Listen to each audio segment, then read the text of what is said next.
Trials fascinate us because they sort people into neat categories: victims and villains.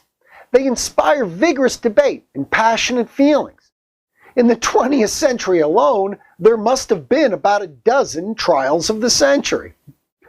All the trials featured in our series are criminal, whether someone faces prison or worse. These won't be civil trials where people settle debts. Here we're going to present the violent crimes where there's a victim or victims and the cases aren't clear-cut. There's going to be a great deal of controversy. The villains may also be victims at the same time, scapegoats or perhaps fall guys. Trials can be microcosms for larger problems. They can mark social turning points too. Trials hold up a mirror to the society. Some defendants in our series committed the offenses they're accused of. Others, in the judgment of history, may be exonerated. What our defendants have in common is that all of them can be viewed as individual villains or perhaps fall guys for other people, sacrificial lambs targeted for blame for wider problems in the society at large over which they may have no control. So some of our defendants are considered victims in the eyes of the law and also villains to history.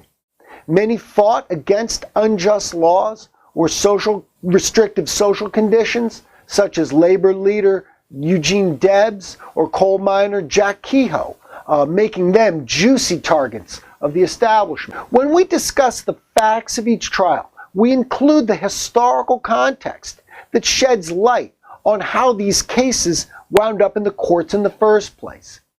These trials are not groundbreaking in the legal sense, as constitutional trials can be. There is Bernard Goetz, who was someone who shot people but claimed it was in self-defense.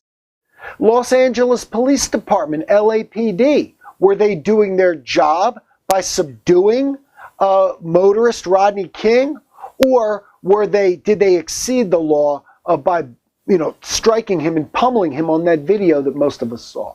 The police say King was the villain, but others disagree. Captain Henry Wirtz, during the Civil War, was given the impossible job of confining huge numbers of Yankee prisoners with very few resources, so he can be viewed again in both ways. These cases don't define the powers of government.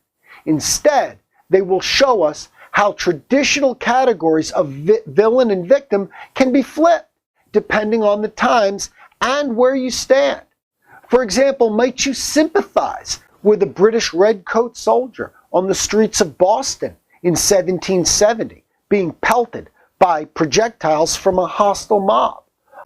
Or was Captain Thomas Preston the leading edge of the knife that oppressed, the British knife that oppressed colonial Bostonians by military force and unjust tax?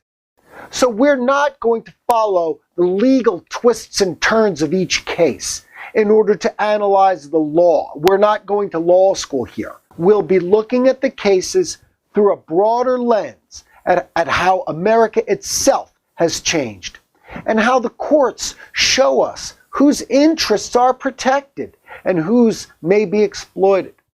Some of the facts and the outcomes will surprise and shock you.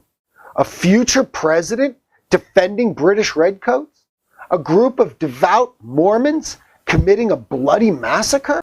These trials represent vivid chapters in American history brought to life with parallels to the present. Their verdicts can reach beyond the accused. Their judgments are imperfect and thus human to the core. Thank you very much for signing up for our course of study on great trials in American history. Let's do a legal and historical deep dive together.